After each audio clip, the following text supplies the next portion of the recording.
packages at the airport, clashes on the streets, and peaceful marches that have mobilized millions.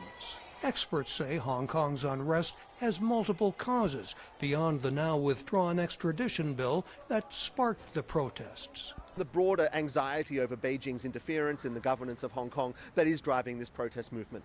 And then the second thing is this very fact that the government is leaving the police to try and treat as a law and order issue what is essentially a political issue. He says authorities have not addressed the underlying issues behind the umbrella movement protests of 2014 or earlier protests over human rights and governance. This longtime resident of Hong Kong and corporate lawyer has chronicled the story of the former British colony, starting with a 1966 protest over a hike in ferry fares. And that single protest led to a very broad movement, rioting, protests against government policies, and that then fed into further riots in 1967 during the Cultural Revolution. That action led to changes in social welfare benefits and labor law. The 1997 handover to Beijing guaranteed continued human rights under one country, two systems. But frustration with Beijing's interference has simmered and led to a kind of direct democracy.